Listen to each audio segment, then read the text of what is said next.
Welcome to the Art of Life. In this episode, we're going to be going over this, the Zoom H2 Essential. We'll see what it has to offer and if it's worthy of making it into your audio bag. This is the Zoom H2e or H2 Essential, and it's a 32-bit float handy audio recorder, and it's got like 3 mics. It has a bunch of different pickup patterns in it, and I had it on pre-order and it just came in today. So obviously this isn't going to be a long-term review, but I'm going to sort of unbox it, get first impressions. I'm going to take some audio samples and let you hear for yourself and just see if it's worthy of considering, and we'll see what it's got. You'll definitely want to listen to this video with headphones so you can hear the best reproduction and difference in the sound, of course. As we open up the Zoom H2e, you can see it's not a premium experience. It's not bad, but it's really bare bones. It hardly comes with anything, just the bare minimum of literature.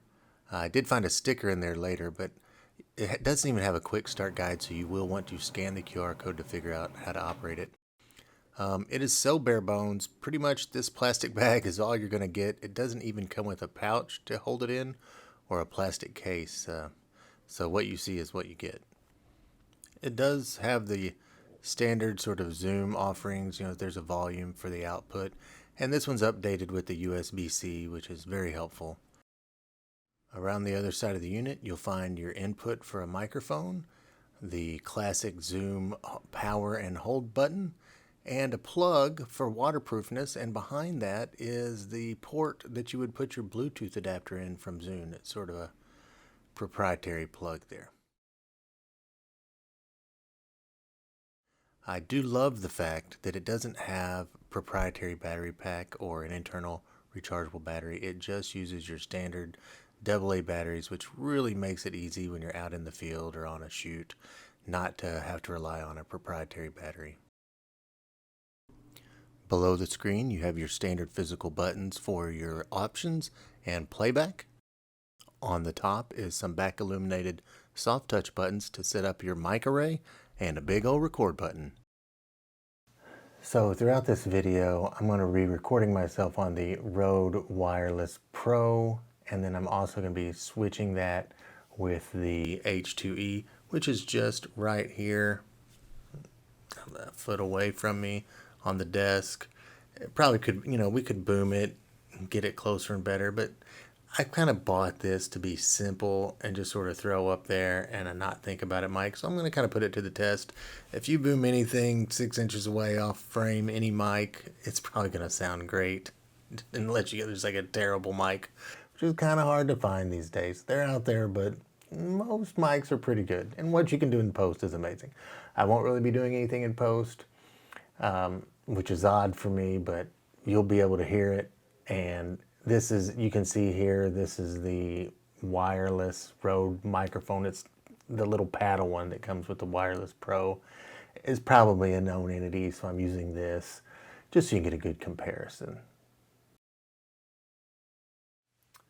All right, the H2e, first impressions. I've held it in my hand, I've played with it a little bit, I've taken some recordings, and I've looked at it, and my first impressions are very favorable. Now, it isn't the worst of the Zoom plastic products, but it doesn't have that soft touch feel like an H5. But the overall build quality, it's really good. I'm pretty impressed. The design is really nice. I wouldn't really squeeze the screen really hard. It's pretty firm.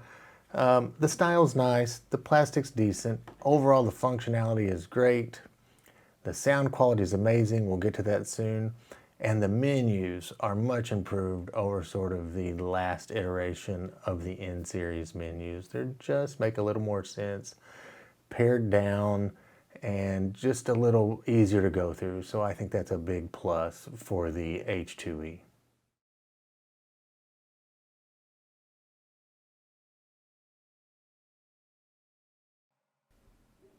I've got the SD card in and the batteries loaded, and as you can see, it's just a classic Zoom slide on button, and we're off and running.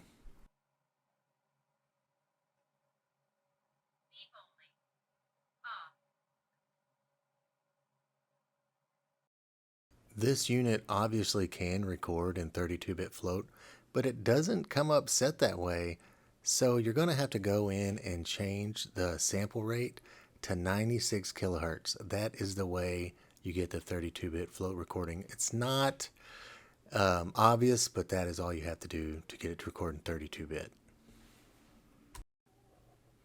The menu system is much improved, but the first awkward thing to overcome, you will get over it, but it is a little strange that the checkmark button for the screen is the one that has the trash icon on the physical button. It's a little strange, but you'll get used to it. Once you're done setting up the unit through the main menus, most of the functionality will probably happen here on the top of the unit. But I did notice, if you watch, a lot of times my finger presses aren't registered by the unit, as you can tell by the lights not switching. So that is a little disconcerting, but you can tell what's on and what's off. Just be sure to make sure the light is on to confirm the choice that you made. I'm not sure about that. It's not a deal breaker, but it is a little concerning.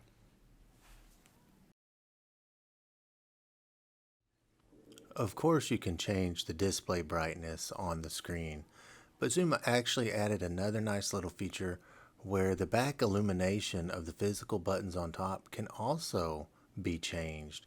They have a dark, medium, and light setting, and the dimmest setting is actually pretty dim, so you probably really won't bother anybody in a dark setting.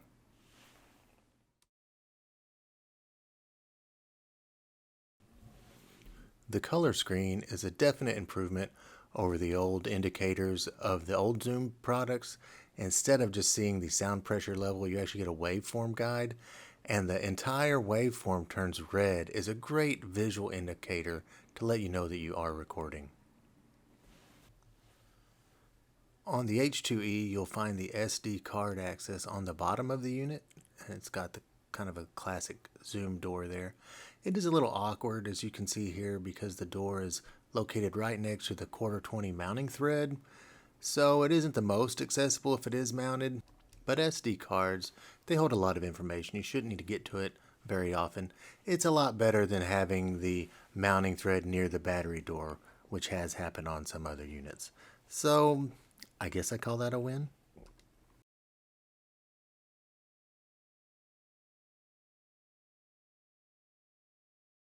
One of the big draws for me on this unit was the 32-bit float. Now, I don't think you always need a 32-bit float, but one of the specific reasons I bought this was the spatial audio for recording orchestral music and an amphitheater. And I don't know if you listen to orchestral music, but the space is a big part of it, but even more so that orchestral music has that other genres of music may not have is sort of the dynamic range. You've got these people, and you might start out a solo with one person on a violin, starting very quiet and trying to eke out this amazing solo, and they may get louder and whatnot, but it can go from very quiet to the next thing you know, timpani drums, and the whole orchestra jumps in, and there's orchestra hits. And I've tried to record it before, and you've just got to ride those levels on most recorders. And then with sort of a low-key field recorder, it's hard to do. There's handling noise. It's a big pain. You can't just set it up somewhere on the balcony or on a stick in the middle of the amphitheater and record it. It's a big deal. Now, of course, you can get all other kind of recorders and set up some ORTF mic setups or whatever you want to do, but then that's a big headache, and I don't want to cause a fuss. I just want to get good recording, easy. I love the idea of hit the button and get it.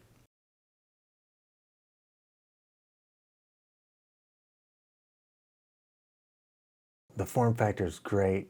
All the controls are on the back side. So if it's on your camera or like on this stand in front of me, all the controls are on. This is considered the back. It's side address. And that way, it just makes it great. It could be on your camera and you could just be hitting the buttons and changing everything. This H1n and like the H5 and H6, the ones with the capsules, the screen faces this way, but the mic needs to be facing that way, and there's never a great way to use them, even on the larger units. Of course, you can plug in XLR mics and have a whole mic set up, but just if you're using the unit as sort of a field recorder, which is what it is, it never really made sense. I also love the fact that it just takes AA batteries, no proprietary batteries. I'm sure if you do videography on set, you know how juggling batteries can be a big issue. Of course, it has USB-C, but you can run it in the power that way. But the fact that it takes AA's just makes life a lot easier if someone forgot to charge an internal battery pack. It's made to be used. It is a microphone you use. Probably even more so than those other Zoom Essentials where the mic's built in, which was kind of awkward for a handheld mic. This is like a good stationary mic. It looks good, and I think it sounds great. You listen for yourself. It's been raining outside. I've got some rain, and I got some traffic coming by. I'm going to let you listen to that.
It does really good at stereo imaging with just the wide setting and the front mic on.